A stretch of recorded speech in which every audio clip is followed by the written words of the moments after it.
مانځه کې 14 واجبات دي. که چیرې کوم واجب پاتې شي او سجدې سهوه ونه شي هغه مونځ ناقص دی او په ترک د واجب باندې باید سجدې سهوه وشي. اول واجب د مانځه د تحریمې تکبیر د الله اکبر په لفظ سره ویل. دویم د قرائت لپاره د دوو لومړنیو رکعتونو تعینول چې 2 رکعتو اولو کې به قرائت لولي په فرضو کې. دریم د لمانځه په 2 رکعتونو کې د سورت فاتحې نه غیر 3 لنډ یا یو اوږد آیت لوستل د سورې فاتحې نه وروسته. څلورم د الحمدلله لوستل د فرض او سنتو په ټولو منځلو کې، یعنی سورې فاتحه په فرض او په سنتو منځونو کې په ټولو کې د دې لوستل واجب دي. پنځم د نفلو او وترو په ټولو رکعتونو کې د سورې فاتحې سره یو سورت یا 3 آیتونه لوستل دا هم واجب دي. او په فرض منځونو کې صرف په اولنیو 2 رکعتونو کې سورې فاتحه یا 3 آیتونه لوستل واجب دي.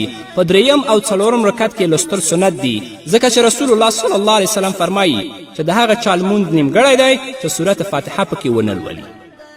شپږم ټول ارکان پرله پسې ادا کول. که په یو رکن کې دومره تاخیر وشي چې د سجدې یا رکوع په اندازه وي نو سجدې سهوه په هغه باندې واجب ده، باید تاخیر په رکن کې رانه شي. اووم له رکوع نه مخکې په سجدې کولو هم سجدې سهوه لازمیږي، یعنی رکوع یې لا نه ده کړې او سجده یې کړې ده، په دې باندې هم سجدې سهوه لازمیږي. اتم په رکوع او په سجده کې دومره ځنډ کول چې 3 ځله پکې سبحان ربی الاعلی وویل شي. که له دې نه مخکې څوک رکوع یا سجدې ته ښکته شو نو د سنتو خلاف کار یې وکړ. هغه کسان چې زر رکوع او سجدې کوي د هغه لمونځ نه کیږي. په دې هکله صحیح حدیث هم موجود دی په اسلامي فقه کې لیکلي دي. نو په رکوع او په سجده کې باید دومره ځنډ وکړي چې هغه کې 3 ځلې سبحان ربی الاعلی وویل شي. نهم لومړی قاعده کول، یعنی اول قاعده که 3 رکعتي وي یا 4 رکعتي وي په هغو کې اوله قاعده واجب ده. لسم په دواړو قاعدو کې د اتحیاتو یعنی تشهد لوستل دا خو واجب لیدلی، خو ځینې فقها ویلي چې اوله قاعده واجب تشهد پکې سنت، آخره قاعده فرض تشهد پکې واجب.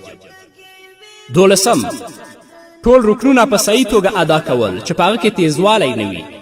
دیارلسم په کومو منځونو کې چې په پټه قرآن کریم ویل کیږي یعنی خفیه ویل کیږي، لکه د مازیګر او د ماسپښین 4 رکعته فرضونو، په دغه لمنځونو کې قرآن کریم په پټه لوستل کیږي. او د جهر والا لمنځونه په هغه کې جهر لوستل واجب دي، یعنی د سهار په مانځه کې جهر واجب دی امام لپاره، د ماسپښین په مانځه کې د مازیګر په مانځه کې خفیه په دې باندې واجب دی، او د ماښام او د ماسخوتن مانځه کې په دې باندې هم جهر لوستل واجب دي. یعنی په هغه منځونو کې چې خفیه وي خفیه لوستل واجب دي، په هغه منځونو کې چې جهر وي هلته جهر لوستل واجب دي. څوارلسم په السلام علیکم ویلو باندې لمونځ ختمول.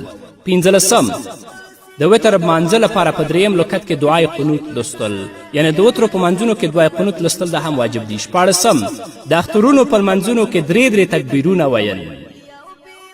خو د اختر په مانځه کې که د چا نه تکبیرونه پاتې شول د امام نه خلک زیات و نو د تکبیرونو د پاتې کېدلو په وجه باندې یا د بل واجب د پرېښودلو په وجه باندې هلته سجدې سهوه کول پکار نه دي. نو که د دغه واجباتو څخه د چا نه یو واجب هیر شي یا ترې پاتې شه نو په دې صورت کې په دې باندې سجدې سهوه لازم ده.